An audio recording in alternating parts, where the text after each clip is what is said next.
हाय students, हम Deepak Tajoria. Welcome to my channel Focus Classes. Students, आज के इस वीडियो लेक्चर में हम लोग सॉल्व करेंगे एक्सरसाइज 5.4 से क्वेश्चन नंबर 2। इसमें दिया है हम लोगों को the sum of the third and seventh terms of an AP is 6 and their product is 8। Find the sum of first 16 terms of the AP. तो क्वेश्चन में बोला एक एपी है और इस एपी के थर्ड टर्म और सेवन्थ टर्म्स का जो सम है वो 6 है और थर्ड टर्म और सेवन्थ टर्म का जो प्रोडक्ट है वो 8 है। तो इस एपी के फर्स्ट 16 टर्म्स का सम फाइंड करिए। ठीक है, तो चलिए स्टार्ट करते हैं क्वेश्चन।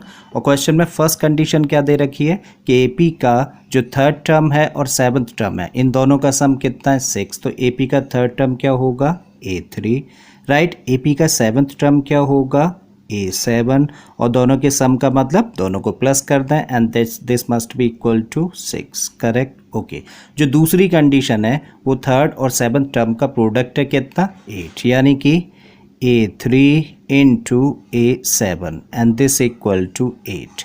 तो हम लोगों के पास में दो कंडीशंस हैं।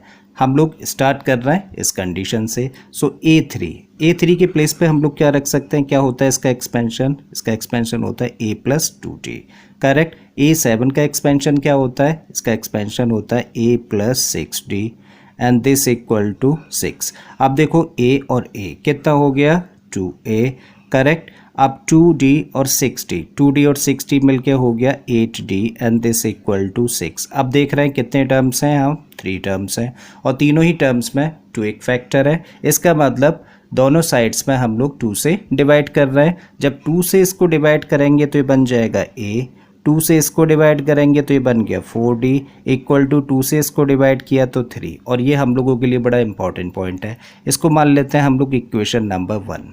अब थोड़ा सा काम हम लोग यहाँ पे और करते हैं। हम लोग यहाँ पे A को तो इधर ही रखते हैं और इस 4D को ट्रांसपोज कर देते हैं। ठीक है, तो A इक्वल टू लिख सकते हैं 3 माइनस 4D। ये भी हम लोगों के लिए इंपॉर्टेंट पॉइंट है और इसको नेम दे देते हैं इक्वेशन नंबर 2, करेक्ट। सो अब हम लोगों के पास में एक तो इक्वेशन है और यहाँ पर A की वैल्यू है।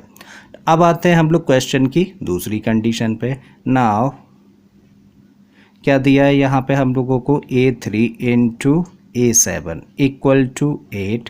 अब देखो A3 का एक्सपेंशन क्या होता है, इसका एक्सपेंशन होता है A+2D और A7 का होता है A+6D and this equal to 8, correct. अब हम लोग क्या करेंगे, क्योंकि हम लोगों के पास में A+4D की वैल्यू है कितनी 3, हम लोग इसको चेंज करेंगे किसके टर्म्स में A+4D के टर्म्स में। ठीक है, तो A तो यहाँ भी है और A यहाँ भी है, इसको तो चलो एज इट इज़ रख दीजिए। प्लस इस 2D को हम लोग चेंज कर देते हैं 4D के टर्म्स में। क्या लिख सकते हैं इसको लिख सकते हैं हम लोग 4D माइनस 2D। देखो 4D में से 2D माइनस करेंगे तो 2D ही आएगा ना, इसका मतलब ओरिजिनल वैल्यू चेंज नहीं हुई है, बट हम लोगों का पर्पस सॉल्व हो गया।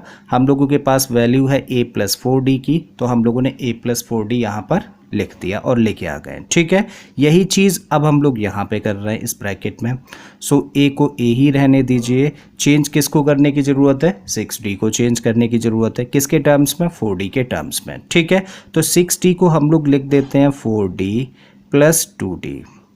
तो देखो 4D प्लस 2D कितना हो जाएगा 6D। इसका मतलब जो वैल्यू थी एक्चुअल में अभी भी वही है, बट हम लोगों की फॉर्म निकल के आ गई A+4D की। ठीक है, and this equal to 8, right. अब A+4D की तो वैल्यू जानते हैं ना, A+4D की वैल्यू है कितनी 3, तो इसके प्लेस पे हम लोग रख देते हैं 3 माइनस का 2D, राइट। अगेन यहाँ भी क्या है A+4D है, तो यहाँ भी हम लोगों ने रखा 3 और ये प्लस का 2D and this equal to 8। अब ये फॉर्म कैसी लग रही है देखने में, A+B A माइनस बी, और A+B A माइनस बी क्या होता है A² माइनस B²। तो A के प्लेस पे अब कितना दिख रहा है आप लोगों को 3, तो 3 का स्क्वायर, माइनस B के प्लेस पे कितना है 2D, तो 2D का square and this equal to 8। Further इसको सिंप्लीफाई करते हैं। देखो 3 का स्क्वायर करेंगे तो ये हो गया 9, माइनस 2D का स्क्वायर करेंगे तो ये हो गया 4D square and this equal to 8। अब इसको लिख सकते हैं माइनस का 4D स्क्वायर इक्वल टू 8 और इसको कर दिया हम लोगों ने ट्रांसपोज, तो ये निकल के आ गया माइनस का 4D स्क्वायर इक्वल टू 8 में से 9 को माइनस किया तो कितना आ गया -1। अब देखो -1 माइनस से माइनस साइन कैंसिल हो गया, तब क्या निकल के आ जाता है, तब निकल के आ जाता है 4d² इक्वल टू 1। इसका मतलब d² इक्वल टू 4 को भी ट्रांसपोज कर दो तो ये हो गया 1/4। अब d² इक्वल टू 1/4 है, बट हमें क्या चाहिए d की वैल्यू, तो क्या करें स्क्वायर रूट ले लेते हैं दोनों साइड्स का। तो d इक्वल टू जब स्क्वायर रूट लेंगे तो ये हो गया प्लस माइनस, और 1/4 का स्क्वायर रूट हो गया 1/2। तो d की यहाँ पर हम लोगों को दो वैल्यूज़ मिलती हैं, एक तो प्लस का 1/2 और दूसरा माइनस का 1/2। जब d की दो वैल्यूज़ हैं तो यहाँ पर दो केस बन जाते हैं, एक तो जब d हम लोगों का 1/2 है पॉजिटिव, और दूसरा केस जब d हम लोगों का नेगेटिव 1/2 है। ठीक है, तो यहाँ पे लिखते हैं हम लोग वैन, ये केस नंबर 1 हो गया, when d equal to plus का 1/2, और हम लोग यहाँ पे बातें करेंगे when d equal to minus का 1/2। अब जब d प्लस का 1/2 है तो उस केस में हम लोग a की वैल्यू निकाल सकते हैं। ठीक है, बाय इक्वेशन नंबर 2 देन कह सकते हैं फिर कि a कितना होगा भाई 3 - 4d, सो 3 रखिए -4 रखिए और d के प्लेस पर रख दीजिए 1/2। इससे इसको कर दीजिए कैंसिल, कितने टाइम्स 2 टाइम्स कैंसिल होगा, तो ये आ गया 3 - 2, और 3 - 2 का मतलब होता है 1, राइट। तो a की वैल्यू इस केस में निकल के आ जाती है कितनी 1।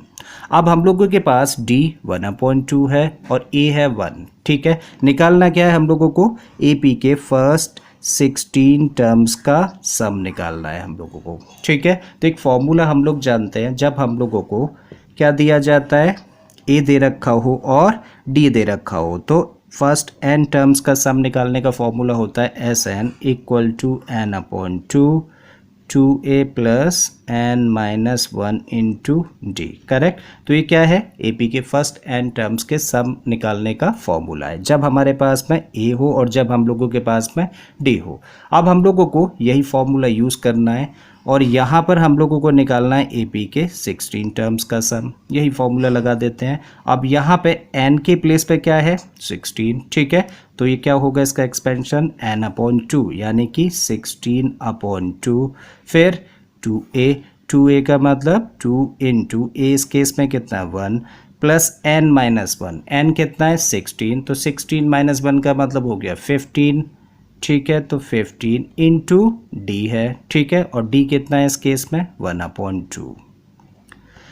फर्दर सिंप्लीफाई कर लेते हैं इसको, देखो 2 से पहले तो इसको कैंसिल कर दीजिए, 8 टाइम्स कैंसिल हो जाएगा, तो हम लोगों ने यहाँ पे रखा 8 और 2 और 1 का मल्टीप्लाई किया तो ये तो हो गया 2।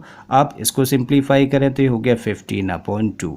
अब 8 का मल्टीप्लाई कर दीजिए अंदर, जब 8 का मल्टीप्लाई 2 में करेंगे तो ये बन जाएगा 16, प्लस का साइन लगा दीजिए, 8 का मल्टीप्लाई इसमें करेंगे तो ये हो जाएगा लाइक दिस। ठीक है, 2 से इसको कैंसिल कर दो 4 टाइम्स, तब हो गया 16 प्लस 15 4 जा 60 और प्लस कर दिया तो ये बन गया 76। इसका मतलब AP के फर्स्ट 16 टर्म्स का सम कितना निकल के आया 76। तो ये तो इस केस में जब हम लोगों का d 1/2 है। ठीक है, अब आते हैं जब d हम लोगों का माइनस का 1/2 होगा, राइट, तब हम लोग a की वैल्यू निकाल सकते हैं, right. So then a equal to कितना होगा 3 - 4d है, सो 3 - 4 और d के प्लेस पर रखिए माइनस का 1/2।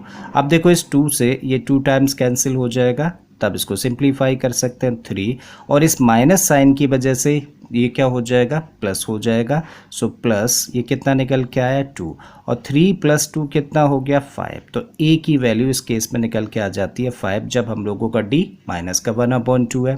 यहाँ भी क्या निकालना है हम लोगों को, AP के फर्स्ट 16 टर्म्स का सम निकालना है, यही फॉर्मूला लगा रहे हैं हम लोग, देयरफॉर S16, और S16 का एक्सपेंशन क्या होगा n/2, और n के प्लेस पे कितना है 16, तो 16/2, फिर 2a, राइट, 2 रखिए, और a इस केस में कितना है 5 प्लस n-1 होता है, और n के प्लेस पर 16 है, तो 16 - 1 का मतलब हो गया 15, और d इस केस में कितना है माइनस का 1/2, ब्रैकेट कर देते हैं क्लोज। सबसे पहले इसको कैंसिल कर दीजिए तो ये आ गया 8। अब देखो दोनों का मल्टीप्लाई किया तो ये बन गया 10 प्लस, अब ये प्लस और ये माइनस की वजह से क्या हो जाएगा माइनस।